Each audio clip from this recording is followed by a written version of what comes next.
Assalamualaikum warahmatullahi wabarakatuh. Waalaikumsalam warahmatullahi wabarakatuh. Gimana kabarnya hari ini anak-anak? Alhamdulillah baik. Alhamdulillah. Nah, sebelum kita memulai pembelajaran, lebih baiknya kita berdoa terlebih dahulu. Kita berdoa sama-sama ya. Berdoa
sejarah berdirinya dinasti Abbasiyah, mulai dari awal berdirinya bagaimana hingga khalifah-khalifah yang menjabat siapa saja dan penurunan dinasti Abbasiyah bagaimana. Nah, hari ini kita akan melanjutkan kemajuan apa saja nih yang terjadi pada masa dinasti Abbasiyah. Nah, baik, langsung saja. Nah, sebelum kita lanjut ke pembelajaran, Ibu mau tanya nih, anak-anak pernah nggak dengar istilah masa keemasan Islam atau the golden age bahasa kerennya? Pernah tuh. Kalau pernah, apa sih yang terbersit di pikiran kalian ketika mendengar masa keemasan Islam itu? Apa ya? Banyak emas. Terus apa lagi? Jayanya pemerintahan waktu itu. Betul. Nah, jadi jawaban anak-anak tadi sudah benar kan? Golden age itu emas, artinya kekayaan. Nah, maksud di sini bukan kaya harta aja ya, maksudnya tuh kayak perkembangan ilmu pengetahuan itu jaya banget. Nah, di situ ada cuma pengetahuan, ada seni rupa, budaya, dan lain-lain. Nah, dinasti Abbasiyah. Nah, keemasan Islam itu kerennya terjadi pada masa dinasti Abbasiyah. Nah, di sini Ibu sudah mencontohkan video. Kita nonton video dulu untuk melihat bagaimana sih kayak situasi yang terjadi pada masa saat itu.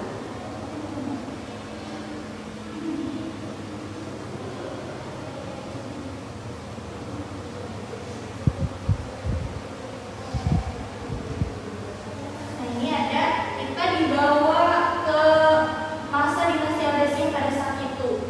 Jadi pada masa dinasti Abbasiyah itu kan masa kejayaan banget. Jadi itu tuh semacam kayak katanya maju sekali. Kemudian salah satunya tadi adalah perkembangan ilmu pengetahuan, di mana salah satunya itu dibangun Baitul Hikmah, yaitu tempat kebijaksanaan. Nah, di sana itu terjadi perkembangan ilmu pengetahuan yang sangat pesat. Nah, ini kita dibawa ke Baitul Hikmah.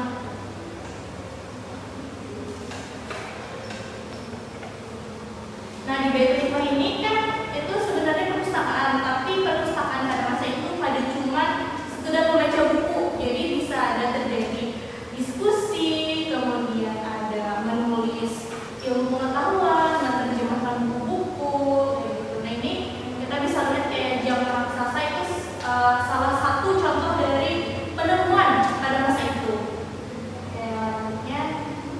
Nah, ini adalah ilmuwan lama yang lahir dari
kebanyakannya harta itu dimanfaatkan untuk pengembangan kemajuan ilmu pengetahuan. Nah, Baitul Hikmah itu dijadikan sebagai fenomenal yang sangat penting, yang bangunan yang sangat penting pada masa itu. Nah, selain dari pendirian Baitul Hikmah tadi, ada juga beberapa hal yang mendorong perkembangan ilmu pengetahuan. Yang pertama adanya gerakan penerjemahan, yaitu karya-karya dari bangsa Yunani, bangsa Romawi, Persia, dan India itu diterjemahkan ke dalam bahasa Arab, karena kan tidak semua orang Arab itu mengerti tentang bahasa luar. Nah, yang kemudian juga ada asimilasi budaya. Nah, pertemuan antara budaya Arab dan non-Arab melahirkan ilmu baru. Dan yang ketiga didirikan majelis munazarah. Majelis ini digunakan sebagai forum kajian dan hukum agama. Nah, bedanya dengan Baitul Hikmah adalah Baitul Hikmah ini ada cuma untuk diskusi, di sana ada menulis, kemudian menerjemahkan. Nah, kalau untuk di munazarah ini fokusnya hanya untuk sebagai tempat forum diskusi antar ilmuwan ataupun khalifah-khalifah yang ingin mendiskusikan tentang ilmu pengetahuan yang lainnya. Nah, bidang lainnya ada pada fondasi pemerintahan. Nah, Daulah Abbasiyah ini menggunakan sistem pemerintah monarki, yang artinya pemerintahan tertinggi berada di tangan khalifah. Nah, namun untuk menjalankan roda pemerintahan yang kompleks dan luas, khalifah mendelegasikan otoritas kepada wazir. Artinya kan hal dinasti Abbasiyah itu pemerintahnya luas banget, karena mungkin hanya dipimpin oleh satu pemimpin khalifah. Jadi khalifah melimpahkan kekuasaan kepada wazir atau perdana menteri saat ini ya. Wazir ini itu memimpin beberapa dewan. Yang terkenal itu ada Dewan Judi atau militer, kemudian Dewan Musiman atau pengawasan dalam negeri, dan Dewan Muharrir atau keuangan. Nah, selanjutnya untuk mengendalikan wilayah yang luas tadi, itu kayak terbagi-bagi kayak kita saat ini, kayak dari presiden, kemudian gubernur, wakil wali kota, dan juga ke paling bawah itu ada camat atau kades. Sama ya, ini juga setelah presiden dilimpahkan kepada wazir, kemudian dilimpahkan lagi kepada amir atau gubernur, kemudian amir atau gubernur ini menunjuk lagi satu kepala daerah yang disebut dengan Syekhul Qaryan atau kepala desa yang memimpin wilayah tersebut. Nah, kemudian pada bidang administrasi itu dibentuk Raisul Kitabah yang bertanggung jawab atas seluruh dokumentasi negara. Mungkin saat ini itu seperti sekretaris daerah gitu ya. Jadi kayak surat-surat yang masuk itu masuk ke dalam Raisul Kitabah. Nah, yang ketiga juga ada di Mahkamah Agung yang terdiri dari 3 tingkatan pengadilan. Itu ada Al-Qadi yang mengadili perkara syariat, yang kedua ada Al-Hisbah mengatur perkara pidana dan perdata umum, dan yang ketiga ada Nazar Al-Mazalun. Jadi saking dinasti Abbasiyah ini tetap sampai Mahkamah Agung atau pengadilan ini dibentuk sesuai dengan berbagai macam tingkatan. Nah, yang selanjutnya ada pada politik dan militer masa Daulah Abbasiyah. Nah, dalam bidang politik ini, Daulah Abbasiyah menjalankan hubungan luar negeri yang strategis untuk memperkuat kedudukan khalifah. Nah, Abbasiyah menjalin kerjasama politik dengan Raja Frank di wilayah Andalusia sebagai langkah untuk mengantisipasi meluasnya pengaruh Daulah Umayyah. Jadi, ketika dinasti Abbasiyah ini berdiri, Daulah Umayyah ini belum runtuh total gitu. Jadi masih ada tersisa pemerintahan Daulah Umayyah. Dan yang kedua juga Abbasiyah juga membangun hubungan dengan Afrika Barat guna memperkuat kekuasaan dan pengaruh politik pemerintahan pusat di Baghdad. Jadi kayak kita juga misalnya ingin memperluas kekuasaan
Safar